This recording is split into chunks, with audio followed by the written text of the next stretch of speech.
So grace mark ഒഴിവാക്കിയുള്ള ഒരു എന്താ പറയുക വീണ്ടും ഇതൊക്കെ കൂടെ ക്ലിയർ ചെയ്തേക്കുന്ന ഒരു റാങ്ക് ലിസ്റ്റും കൂടെ ചിലപ്പോൾ വന്നേക്കാം. അതല്ലെങ്കിൽ റീനീറ്റ് നടന്നേക്കാം. എന്തായാലും എന്തെങ്കിലും ഒന്ന് സംഭവിക്കും. നീറ്റ് എക്സാമിൻ്റെ അപ്ലിക്കേഷനൊക്കെ ഒരു സമയം കഴിഞ്ഞപ്പോൾ സ്റ്റോപ്പായി.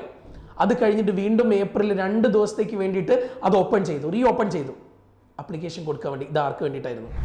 നമ്മൾ പറഞ്ഞതുപോലെ തന്നെ അന്ന് ഫസ്റ്റ് ക്വസ്റ്റ്യൻ പേപ്പർ ലീക്കായി എന്ന് പറഞ്ഞപ്പോൾ അതിനോട് റെസ്പോണ്ട് ചെയ്യാണ്ടിരുന്ന NTA അതും ആരെയൊക്കെ പ്രൊട്ടക്ട് ചെയ്യാൻ വേണ്ടിയിട്ട് തന്നെയായിരുന്നില്ലേ?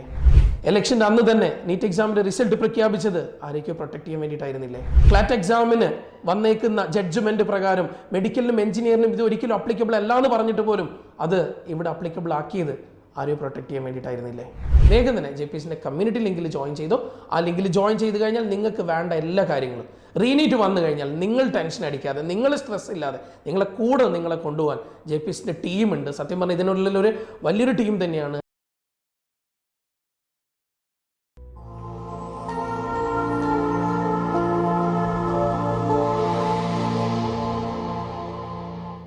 മകളെ, ഇപ്പം റീനീറ്റ് എന്നുള്ളൊരു തംബ്നെയിൽ കണ്ടിട്ടാണ് നിങ്ങളിപ്പോൾ ഈ വീഡിയോ കാണാൻ വന്നത്. ഒരു കാര്യങ്ങളോട് പറയാം. 2015 ക്വസ്റ്റ്യൻ പേപ്പർ ലീക്കായി എന്ന് പറഞ്ഞുകൊണ്ടൊരു ന്യൂസ് വന്നു. ആ ന്യൂസിനെ ചൊല്ലിയിട്ട് അന്ന് 44 കുട്ടികളാണ് ഇതിൽ പ്രശ്നങ്ങൾ ഉണ്ടാക്കിയത്.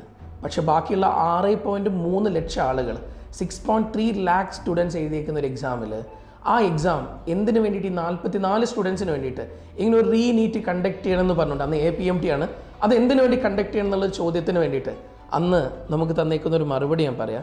അന്ന് justice AK Agarwal and justice Amitabh Roy ഇവർ പറഞ്ഞേക്കുന്നതാണ്, ഇഫ് ഇവൻ A single student benefits illegally then the entire exam get spoiled. അത് സത്യം പറഞ്ഞു കഴിഞ്ഞാൽ ഏതെങ്കിലും ഒരു കുട്ടിക്ക് അതിൻ്റെ ഒരു ബെനിഫിറ്റ് കിട്ടിയിട്ടുണ്ടെന്നാണെങ്കിൽ ആ ഹോൾ എക്സാം നമ്മൾ ക്യാൻസൽ ചെയ്യേണ്ടി വരും. ഇത് 2015 വന്നേക്കുന്നതാണ്. 2015 അങ്ങനെ ഒരു ജഡ്ജ്മെൻറ്റ് ഉണ്ടായിട്ടുണ്ടെന്നാണെങ്കിൽ ഇന്ന് നമ്മളെല്ലാവരും കണ്ടുകൊണ്ടിരിക്കുന്നുണ്ട്. എല്ലാ സോഷ്യൽ മീഡിയയിലും നമ്മൾ കണ്ടുകൊണ്ടിരിക്കുന്ന ഒരു സത്യം എന്ന് പറഞ്ഞു കഴിഞ്ഞാൽ ഇതേപോലെ തന്നെ ക്വസ്റ്റ്യൻ പേപ്പർ ലീക്കായതിന് കുറേ സൂചനകൾ കാണുന്നുണ്ട്. ഇതിൻ്റെ യാഥാർത്ഥ്യം എന്താണെന്ന് നമുക്കറിയില്ല. എന്തായാലും ശരി, ഇതിനൊരു അന്വേഷണ കമ്മീഷൻ ഉണ്ട്. ഉറപ്പായിട്ട് ഇത് കണ്ടുപിടിക്കപ്പെട്ട് കഴിഞ്ഞാൽ റീനീറ്റ് എന്നുള്ളതല്ലാതെ വേറൊരു ഓപ്ഷൻ മുന്നിലില്ല. ഒരു കുട്ടിക്കെങ്കിലും ബെനിഫിറ്റ് കിട്ടിയിട്ടുണ്ടെന്നാണ് റീനീറ്റ് നടന്നിരിക്കുന്നുള്ളത് ഏറ്റവും വലിയ യാഥാർത്ഥ്യമാണ്. ഇവിടെ നമുക്ക് പറ്റുന്നൊരു പ്രശ്നം പറയാം. നമ്മൾ ഈ ന്യൂസിൻ്റെ പിന്നാലെ ഓടിക്കൊണ്ടിരിക്കുക. എന്താണ് സംഭവിക്കുന്നത്? എന്താണ് ഈ നിങ്ങൾ ന്യൂസിൻ്റെ പിന്നാലെ ഓടുന്നതിന് പകരം ഇപ്പം നിങ്ങൾ ചെയ്യേണ്ട ഒരൊറ്റ കാര്യമാണ്, നിങ്ങൾ ഇരിക്കുക. എന്താണോ നിങ്ങൾ അവസാന സമയത്ത് പ്രിപ്പയർ ചെയ്തുകൊണ്ടിരുന്നത് അതുപോലെ നിങ്ങൾ പ്രിപ്പയർ ചെയ്യാൻ തുടങ്ങുക. ഓക്കെ, ഇനി റീനീറ്റ് ഇല്ലാന്ന് കൂട്ടിക്കുക. നിങ്ങൾക്ക് ഇതുകൊണ്ട് ഒരു നഷ്ടവും സംഭവിക്കാൻ പോകുന്നില്ല. പക്ഷേ നിങ്ങൾ റീനീറ്റും കാത്ത് ഇത് സംഭവിക്കില്ല എന്നുള്ളൊരു രീതിയിൽ നിങ്ങൾ മുന്നോട്ട് പോയിട്ട് അവസാനം പെട്ടെന്ന് റീനീറ്റ് എന്ന് പറഞ്ഞ് വരികയാണെങ്കിൽ അന്ന് നമ്മുടെ മുന്നിലുണ്ടാവുന്ന വേറെ ഒരൊറ്റ മാസത്തെ സമയമായിരിക്കും. ഈ ഒറ്റ മാസത്തെ സമയം കൊണ്ട് ചിലപ്പോൾ നമ്മളിപ്പോൾ റാങ്ക് ലിസ്റ്റിൽ ടോപ്പ് സ്കോറിൽ നിൽക്കുകയായിരിക്കും. പക്ഷേ അന്ന് നമ്മൾ റാങ്ക് ലിസ്റ്റിൽ ചിലപ്പോൾ എലിമിനേറ്റ് ചെയ്യപ്പെടാനും സാധ്യത ഉണ്ടെന്നുള്ളതാണ് ഏറ്റവും വലിയ വസ്തുത. സോ പഠിക്കാൻ തുടങ്ങാം. ഇപ്പം മുതൽ ഈ വീഡിയോ കണ്ട ഈ മൊമെൻറ്റ് മുതൽ നിങ്ങൾ പ്രിപ്പയർ ചെയ്യാൻ തുടങ്ങാം. എനിക്ക് നിങ്ങളോട് ഇത്ര മാത്രമേ പറയാനുള്ളൂ. റീനീറ്റ് നടക്കാനുള്ള സാധ്യത ഉണ്ടോ ചോദിച്ചാൽ സാധ്യത ഇല്ല എന്ന് ഒരിക്കലും നമുക്ക് തള്ളിക്കളയാൻ പറ്റില്ല.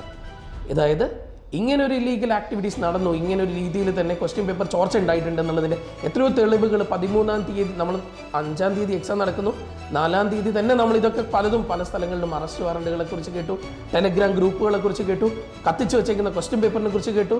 ചില സ്ഥലങ്ങളിൽ നടന്നേക്കുന്ന എക്സാംസിൻ്റെ സമയ ക്രമീകരണങ്ങൾ, സമയം ഇവിടെ 2 മണിക്ക് എക്സാം തുടങ്ങിയവരുണ്ട്, 5:15 എക്സാം തുടങ്ങിയവരുണ്ട്, സെയിം സെൻറ്ററിൽ തന്നെ ക്വസ്റ്റ്യൻ പേപ്പർ മാറ്റിയിട്ട് ഇപ്പുറത്ത് കൊണ്ടുവച്ച് കൊടുത്തതുണ്ട്. എന്തൊക്കെയോ നമ്മൾ കേട്ടുകൊണ്ടിരിക്കുന്നുണ്ട്. ഇതിനൊക്കെ ഒരു പ്രൂഫ് വന്നു കഴിഞ്ഞാൽ, ഇതിന് എന്തെങ്കിലും രീതിയിൽ ഒരു വ്യക്തമായ തെളിവ് വന്നു കഴിഞ്ഞാൽ ഒരു കാര്യം ഉറപ്പിച്ചോളൂ, റീനീറ്റ് ഉണ്ടാവും. അങ്ങനെയാണെങ്കിൽ നിങ്ങൾ അതിനെ എങ്ങനെ ഒരുങ്ങണം? എന്താണോ നിങ്ങൾ അവസാനത്തെ സമയത്ത് ചെയ്തുകൊണ്ടിരുന്നത്? സത്യം പറഞ്ഞു കഴിഞ്ഞാൽ മക്കളൊന്ന് ആലോചിച്ച് നോക്കിയേ. ആ നീറ്റ് എക്സാമിന് 1 മാസം മുന്നേ നിങ്ങളുടെ പ്രിപ്പറേഷൻ എന്തായിരുന്നോ ആ പ്രിപ്പറേഷനിലേക്ക് നിങ്ങൾ തിരിച്ചു പോയേ പറ്റൂ. എങ്ങനെ നിങ്ങൾ ക്വസ്റ്റ്യൻ പേപ്പർ ചെയ്തു, ഡെയിലി 2 ക്വസ്റ്റ്യനോ 3 ക്വസ്റ്റ്യൻ പേപ്പറോ എന്തോ നിങ്ങൾ ചെയ്തു, അതുപോലെ തന്നെ നിങ്ങൾ പ്രിപ്പയർ ചെയ്യേണ്ടത് അത്യാവശ്യമാണ്. നിങ്ങൾക്കൊരു സത്യാവസ്ഥ അറിയാം.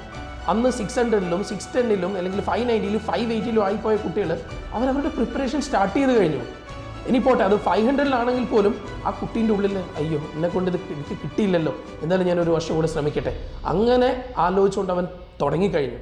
ഇനി നിങ്ങൾ 650-ലിരിക്കുന്ന ആളായിക്കോട്ടെ, അല്ലെ 654-ലിരിക്കുന്ന 53-ലിരിക്കുന്നോ, നിങ്ങളുടെ കയ്യിൽ ഇതിപ്പോൾ ബോർഡർ ലൈനിലല്ലേ നിൽക്കുന്നത്. അങ്ങനെയാണെങ്കിൽ നിങ്ങൾ ഇനിയും ആലോചിച്ചുകൊണ്ടിരിക്കാനാണോ തയ്യാറായിട്ടുള്ളത്? ഒന്നും ആലോചിക്കാനില്ല, ഇരുന്ന് പ്രിപ്പയർ ചെയ്യാൻ തുടങ്ങുക, മാക്സിമം വർക്ക് ചെയ്യാൻ തുടങ്ങുക, റിസൾട്ട് ഉണ്ടാക്കിയെടുക്കാൻ നോക്കുക. വളരെ ചുരുങ്ങിയ സമയം നമ്മുടെ മുന്നിലുണ്ടാവും. ഈ സമയം കൂടെ നമ്മൾ പഠിച്ചേ പറ്റൂ. കോടതി വിധി എന്തോ ആവട്ടെ, കോടതി വിധിയെ കാത്തിരിക്കലല്ല നമ്മുടെ ഏറ്റവും ബെസ്റ്റായിട്ട് ചെയ്യേണ്ട കാര്യം. നമ്മളിപ്പോൾ ചെയ്യേണ്ട കാര്യം നമ്മുടെ അന്നത്തെ പ്രിപ്പറേഷൻ പോലെ 14 മണിക്കൂറോ 15 മണിക്കൂറോ 16 മണിക്കൂറോ നിങ്ങൾ എങ്ങനെയാണോ പഠിക്കുന്നത് അതുപോലെ നിങ്ങൾ പഠിച്ച് മുന്നോട്ടേക്ക് പോകേണ്ടത് അത്യാവശ്യമാണ്. നിർബന്ധമായിട്ടും നിങ്ങളുടെ പഠിത്തം സ്റ്റാർട്ട് ചെയ്യുക. കുറേ നേരം തിയറി വായിച്ചിരിക്കാനല്ല, നിങ്ങൾ അവസാന സമയത്ത് കുറേ ക്വസ്റ്റ്യൻസ് പ്രാക്ടീസ് ചെയ്തിട്ട് അതേ ക്വസ്റ്റ്യൻസിലൂടെ നിങ്ങൾ മുന്നോട്ടേക്ക് പോവാം. നിർബന്ധമായിട്ടും നമ്മൾ ഇനി വൈകി പോയി കഴിഞ്ഞാൽ ചിലപ്പം നമ്മൾ ലിസ്റ്റിൽ ഇല്ലാതെ പോകും. സോ മക്കൾ വേഗം തന്നെ സ്റ്റാർട്ട് ചെയ്യുക. നിങ്ങൾ എങ്ങനെ ബെസ്റ്റായിട്ട് പഠിച്ചോ അതുപോലെ തന്നെ നിങ്ങൾ തുടങ്ങിക്കോളുക. ഇനി പറയാനുള്ള കാര്യം, നമ്മൾ ഭയങ്കര ഹോപ്പിലായിരുന്നു. പലരും നല്ല മാർക്ക് കണ്ടു, നല്ല റിസൾട്ട് ഉണ്ടാവുമെന്ന് പ്രതീക്ഷിച്ചു. ആ റിസൾട്ടും വന്നു. എല്ലാം കൊണ്ടും സന്തോഷം, നാട്ടിൽ സന്തോഷം, പാരൻസിനിടയിൽ, വീട്ടിൽ എല്ലായിടത്തിലും നമ്മൾ ഹാപ്പി ആയിട്ട് പോയിക്കൊണ്ടിരിക്കുക. പക്ഷേ ഈ ഹാപ്പിനെസ്സിൽ നമ്മളിങ്ങനെ പോകുമ്പോൾ പെട്ടെന്ന് റീനീറ്റ് എന്ന് കേട്ട് കഴിഞ്ഞാൽ നമുക്കതുമായിട്ട് കോപ്പപ്പ് ചെയ്യാൻ നല്ല സമയം വേണ്ടി വരും. പക്ഷേ ഇതിപ്പോൾ തന്നെ അതിനെ മനസ്സിൽ കണ്ടുകൊണ്ട് വർക്ക് ചെയ്തുകൊണ്ടിരിക്കുന്ന ഒരു കൂട്ടം ആളുകളുണ്ട്. അവർക്കൊരു സമയവും വേണ്ടി വരില്ല. അവർ കറക്റ്റായിട്ട് മുന്നോട്ട് പോകും. നമുക്ക് എല്ലാത്തിനും തുടക്കത്തിലൊരു ബുദ്ധിമുട്ടുണ്ടാവും. എല്ലാവർക്കും തുടങ്ങാനൊരു ബുദ്ധിമുട്ടാണ്. ആ ബുദ്ധിമുട്ട് എന്തായാലും നമ്മൾ ഫേസ് ചെയ്യേണ്ടി വരും. കാരണം അത്രത്തോളം സന്തോഷിച്ചിട്ട് അതില്ലാന്ന് കേൾക്കുമ്പോൾ അത് അത്രയും ബുദ്ധിമുട്ടുള്ള കാര്യം തന്നെയാണ്. അത് സന്തോഷിച്ചത് വെറുതെ അങ്ങോട്ട് സന്തോഷിച്ചല്ല, കുറേ കഷ്ടപ്പെട്ടിട്ട് തന്നെയാണ് ഈ സന്തോഷം നമുക്ക് കിട്ടിയത്. പക്ഷെ അതൊക്കെ ഇല്ലാണ്ടാവുന്നു എന്ന് കേൾക്കുമ്പോൾ നമ്മൾ ആകെ വിഷമാവും, ആകെ ഡെസ്പാവും. ശരിയാ, പക്ഷേ ഇപ്പം നിങ്ങൾ ഡെസ്പാവേണ്ട സമയമല്ല. ഇപ്പം നിങ്ങൾ കാര്യത്തിനെ മനസ്സിലാക്കി എന്താണോ പുറത്ത് നടക്കുന്ന കാര്യങ്ങൾ അതിനെ മനസ്സിലാക്കിയിട്ട് നിങ്ങൾ ഒരുങ്ങേണ്ട അത്യാവശ്യമാണ്. നിങ്ങളെടുത്ത് ഒരു കാര്യം ഞാൻ പറയാം. കഴിഞ്ഞ ദിവസം നമ്മുടെ എല്ലാ കോച്ചിങ് സെൻറ്ററുകളും അതുപോലെ തന്നെ സ്റ്റുഡൻസിൻ്റെ ചില സംഘടനകൾ, പിന്നെ അതുപോലെ തന്നെ എന്താ പറയുക നമ്മുടെ എൻട്രൻസ് ട്യൂട്ടേഴ്സിൻ്റെ അസോസിയേഷൻ എല്ലാവരും കൂടെ ചേർന്നിട്ട് മീറ്റിങ്ങുകൾ വിളിച്ചു കൂട്ടി. ആ മീറ്റിങ്ങിലെ ഫലമായിട്ട് സുപ്രീം കോടതിയിലേക്ക് നമ്മളിപ്പോൾ ഇതാ നമ്മുടെ കേസ് എടുക്കാൻ നിൽക്കുന്നു. അപ്പം ഇങ്ങനെയുള്ള കുറേ സംഭവങ്ങൾ ഇവിടെ ചെയ്തു. അതായത് ഇതൊക്കെ ചെയ്തു കൂട്ടുന്നു. അവിടെയൊക്കെ ഒരൊറ്റ കെട്ടോടുകൂടെ എല്ലാ സ്ഥാപനങ്ങളും നിന്നതെന്ന് പറഞ്ഞു കഴിഞ്ഞാൽ നിങ്ങളുടെ പ്രശ്നങ്ങളെക്കുറിച്ച് അറിയുന്നതുകൊണ്ടാണ്. അവിടെ ഉണ്ടായിരുന്നൊരു കാര്യം ഞാൻ എടുത്തു പറയാം. ഇങ്ങനെ ഒരു ഗ്രേസ് മാർക്ക് കൊടുത്തിട്ടുണ്ടെന്നാണെങ്കിൽ ആ ഗ്രേസ് മാർക്കിന് അർഹതയുള്ള പലർക്കും അത് കിട്ടണമായിരുന്നു. ഒരിക്കലും അങ്ങനെ ഒരു ഗ്രേസ് മാർക്ക് കൊടുക്കാൻ പറ്റില്ല. പെൻ ആൻഡ് പേപ്പർ മോഡൽ എഴുതുന്ന എക്സാമിന് ഒരിക്കലും ഒരു ഓൺലൈൻ എക്സാം പോലെ ഒരിക്കലും ഗ്രേസ് മാർക്ക് കൊടുക്കാൻ പറ്റില്ല. അങ്ങനെ ഗ്രേസ് മാർക്ക് കൊടുത്തിട്ടുണ്ടെന്നാണെങ്കിൽ തന്നെ അത് കിട്ടേണ്ട പലരും നമ്മുടെ കേരളത്തിലും ഉണ്ടായിരുന്നു. അവർക്ക് ആർക്കും കിട്ടിയിട്ടില്ല. സോ ഗ്രേസ് മാർക്ക് ഒഴിവാക്കിയുള്ള ഒരു എന്താ പറയുക വീണ്ടും ഇതൊക്കെ കൂടെ ക്ലിയർ ചെയ്തേക്കുന്ന ഒരു റാങ്ക് ലിസ്റ്റും കൂടെ ചിലപ്പോൾ വന്നേക്കാം. അതല്ലെങ്കിൽ റീനീറ്റ് നടന്നേക്കാം. എന്തായാലും എന്തെങ്കിലും ഒന്ന് സംഭവിക്കും, ഉറപ്പായിട്ട് എന്തെങ്കിലും ഒന്ന് സംഭവിക്കും. അതല്ലാതെ പല സ്റ്റേറ്റുകളും നിങ്ങൾ കണ്ടിട്ടുണ്ട്, അവരുടെ അലോട്ട്മെൻറ്റ് പ്രൊസീജിയറായിട്ട് മുന്നോട്ട് പോവില്ല.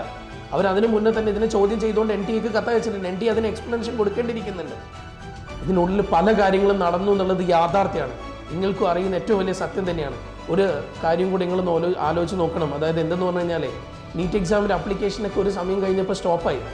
അത് കഴിഞ്ഞിട്ട് വീണ്ടും ഏപ്രിൽ 2 ദിവസത്തേക്ക് വേണ്ടിയിട്ട് അത് റീ ഓപ്പൺ ചെയ്തു അപ്ലിക്കേഷൻ കൊടുക്കാൻ വേണ്ടി. ഇത് ആർക്ക് വേണ്ടിയിട്ടായിരുന്നു? ആരെ പ്രൊട്ടക്ട് ചെയ്യാൻ വേണ്ടിയിട്ടായിരുന്നു? ആരെയൊക്കെ പ്രൊട്ടക്ട് ചെയ്യാൻ വേണ്ടിയിട്ടല്ലായിരുന്നെങ്കിൽ പിന്നെ അങ്ങനെ ആ ഒരു സമയത്ത് വീണ്ടും അത് റീ ഓപ്പൺ ചെയ്യേണ്ടി വരില്ലായിരുന്നു. ആരുടെയൊക്കെയോ അപ്ലിക്കേഷൻ അതിനുള്ളിലേക്ക് കുത്തി കയറ്റണമായിരുന്നു. അത് കയറ്റിയിട്ട് പുതിയൊരു റാങ്ക് ലിസ്റ്റ് പബ്ലിഷ് ചെയ്യണമായിരുന്നു. ആ റാങ്ക് ലിസ്റ്റിന് വേണ്ടിയിട്ടുള്ള തന്ത്രപ്പാടായിരുന്നു ഇടയ്ക്ക് വെച്ചിട്ട് റീ ഓപ്പൺ ചെയ്ത് ആ നീറ്റിൻ്റെ വീണ്ടും അപ്ലൈ ചെയ്യാൻ പറ്റുമെന്ന് പറഞ്ഞുകൊണ്ടുള്ളൊരു ഡേറ്റ്. നമ്മളെല്ലാം കഴിഞ്ഞു എന്ന് പറഞ്ഞ് ഫൈനലി ക്ലോസ് ചെയ്തൊരു സാധനം വീണ്ടും റീ ഓപ്പൺ ചെയ്തിട്ടുണ്ടെന്നാണെങ്കിൽ അവിടെ പ്രശ്നങ്ങൾ അവിടെ എന്താ പറയുക ആർക്കൊക്കെയോ വേണ്ടിയിട്ടായിരുന്നില്ലേ അത് ചെയ്തത്. നമ്മൾ പറഞ്ഞതുപോലെ തന്നെ അന്ന് ഫസ്റ്റ് ക്വസ്റ്റ്യൻ പേപ്പർ ലീക്കായി എന്ന് പറഞ്ഞപ്പോൾ അതിനോട് റെസ്പോണ്ട് ചെയ്യാണ്ടിരുന്ന NTA അതും ആരെയൊക്കെയോ പ്രൊട്ടക്ട് ചെയ്യാൻ വേണ്ടിയിട്ട് തന്നെയായിരുന്നില്ലേ? ഇലക്ഷൻ്റെ അന്ന് തന്നെ നീറ്റ് എക്സാമിൻ്റെ റിസൾട്ട് പ്രഖ്യാപിച്ചത് ആരെയൊക്കെയോ പ്രൊട്ടക്ട് ചെയ്യാൻ വേണ്ടിയിട്ടായിരുന്നില്ലേ? ക്ലാറ്റ് എക്സാമിന് വന്നേക്കുന്ന ജഡ്ജ്മെൻറ്റ് പ്രകാരം മെഡിക്കലിനും എഞ്ചിനീയറിനും ഇത് ഒരിക്കലും അപ്ലിക്കബിൾ അല്ല എന്ന് പറഞ്ഞിട്ട് പോലും അത് ഇവിടെ അപ്ലിക്കബിൾ ആക്കിയത് ആരെയും പ്രൊട്ടക്ട് ചെയ്യാൻ വേണ്ടിയിട്ടായിരുന്നില്ലേ? അപ്പം ഒരു കാര്യം മനസ്സിലാക്കുക, ഇത് ആർക്കൊക്കെയോ വേണ്ടി ചെയ്തേക്കുന്ന വലിയൊരു രീതിയിലുള്ള ക്രമക്കേടാണ് ഈ ഒരു എക്സാമിൽ നടന്നേക്കുന്നത്. ഉറപ്പായിട്ടും ഒന്നെങ്കിൽ ഇവാലുവേഷൻ നടക്കും, അല്ലെങ്കിൽ നീറ്റ് നടക്കും.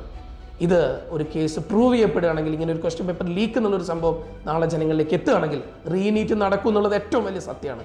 സോ പഠിക്കാൻ തുടങ്ങിക്കോ, ആലോചിക്കാൻ സമയമില്ല. പഠിച്ച് മുന്നേറാൻ നോക്ക്. വരാൻ പോകുന്ന ചിലപ്പോൾ 1-1.5 മാസം കഴിഞ്ഞ് വരാൻ പോകുന്ന നീറ്റ് 2024 രണ്ടാമത്തെ ഘട്ടത്തിലേക്ക് നമ്മൾ പോയിക്കൊണ്ടിരിക്കുക. വേഗം തന്നെ JPSന്റെ കമ്മ്യൂണിറ്റി ലിങ്കിൽ ജോയിൻ ചെയ്തോ.